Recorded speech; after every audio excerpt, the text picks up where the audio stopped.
যুক্তরাষ্ট্র ইরানের টানা 2 সপ্তাহের যুদ্ধ বন্ধ না হতেই সামরিক সংঘাতে জড়িয়েছে সৌদি আরব ও ইয়েমেন। সৌদি জোট ও হুথিদের পাল্টাপাল্টি আক্রমণে এবার অচল লোহিত সাগর। এছাড়া কাস্পিয়ান সাগরে ইরানের কার্গো জাহাজে হামলার অভিযোগে ইউক্রেনকে কড়া বার্তা দিয়েছে তেহরান। এছাড়া যুদ্ধে 11টি মার্কিন বিমান ধ্বংসের দাবিও করেছে তেহরান। মাত্র 14 দিনে অন্তত 11টি মার্কিন বিমান ও হেলিকপ্টার ধ্বংস করেছে ইরান।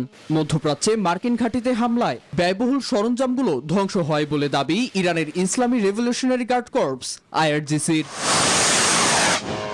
এদিকে টানা 2 সপ্তাহের হামলার পর আপাতত যুক্তরাষ্ট্র ও ইরান সরাসরি হামলা স্থগিত রেখেছে। দুপক্ষ ইঙ্গিত দিয়েছে আলোচনার, তবে ওদের স্বপ্ন পূরণে পাশে থাকতে পেরে আমরা গর্বিত। গুঞ্জন চলছে ইন্টারসেপ্টর সংকটে পিছু হটেছে ওয়াশিংটন।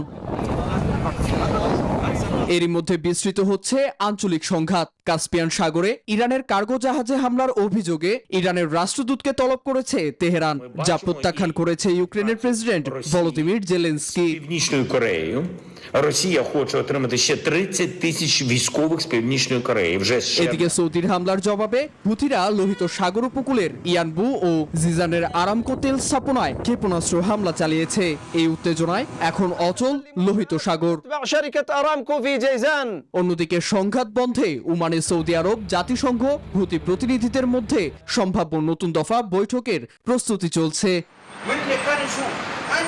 নীরব দাস, নিউজ 24।